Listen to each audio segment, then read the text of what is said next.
অন্তর্বর্তী সরকারের আমলে ভেঙে দেয়া সরকারি বেসরকারি ২২ ব্যাংকের বোর্ড পুনর্গঠনে চলছে জোর আলোচনা। এরই মধ্যে আগের অবস্থায় ফিরতে দৌড়ঝাঁপ শুরু করেছেন আওয়ামী আমলে থাকা মালিকরা। অন্যদিকে রাজনৈতিক ক্ষমতাশীলদের নামও আসছে জোরালোভাবে। বিশ্লেষকরা মনে করেন, সংবেদনশীল এই খাতের যে কোনো সিদ্ধান্ত নিতে হবে বুঝে শুনে। মেজবাহ হাসানের রিপোর্ট। দেশের ব্যাংক খাত ঘিরে কেলেঙ্কারির এক কালো অধ্যায়ের জন্ম হয় আওয়ামী আমলের ১.৫ দশকে। প্রভাব ক্ষমতা খাটিয়ে প্রতিষ্ঠান দখল, অনৈতিক আর্থিক সুবিধা, ঋণ নিয়ে ফেরত না দেওয়া সহ সব ধরনের অপরাধী হয় এই সময়ে। এছাড়া রাজনৈতিক বিবেচনায় নতুন ব্যাংকের অনুমোদন ও আইনে পরিবর্তন এনে সবল প্রতিষ্ঠানকে দুর্বল করার বন্দোবস্ত করে বিশেষ গোষ্ঠী, যার ফলে এই ব্যবস্থা এতটাই দুর্বল হয়ে পড়ে যে ঘুরে দাঁড়ানো নিয়ে তৈরি হয় অনিশ্চয়তা।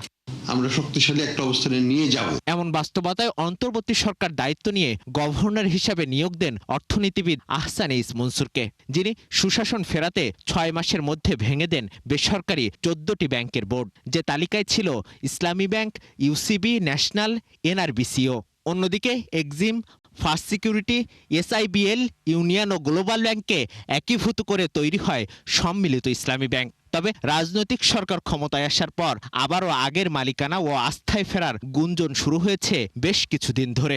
সামাজিক অনুষ্ঠানে কারোর সাথে দেখা হলো, দায়িত্বশীল ব্যক্তি, তার সাথে আমি মত বিনিময় করি, এতে দেখানো যে আমার এই মত বিনিময়ের উপর ভিত্তি করে কোনো একটা অফিসিয়াল সিদ্ধান্ত, রাষ্ট্রীয় সিদ্ধান্ত হতে পারে।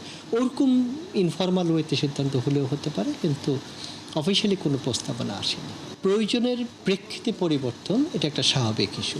এটাকে পুরোপুরি রাজনীতিকরণ করাও সঠিক হবে না।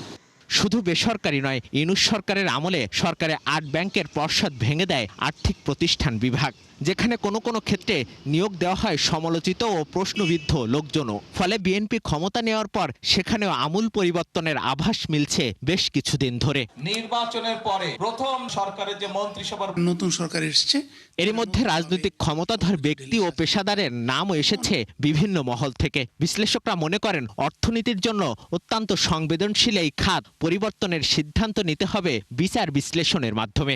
দক্ষতা সক্ষমতা না দেখে শুধুমাত্র দলীয় বিবেচনায় যদি ঢেলে সাজানো হয়, সেটা তো আসলে কতটুকু আর্থিক খাতের সমস্যাগুলোকে অ্যাড্রেস করতে পারবে সন্দেহ আছে। ব্যাংকের ঝুঁকি ব্যবস্থাপনা, কমপ্লায়েন্স, গভর্নেন্স এগুলো না বুঝে কিংবা ব্যক্তি কিংবা সামাজিক কিংবা দলীয় স্বার্থের থেকে দূরে না থাকতে পারে, তাহলে তো আমাদের আকাঙ্ক্ষিত ফল আমরা পাবো না।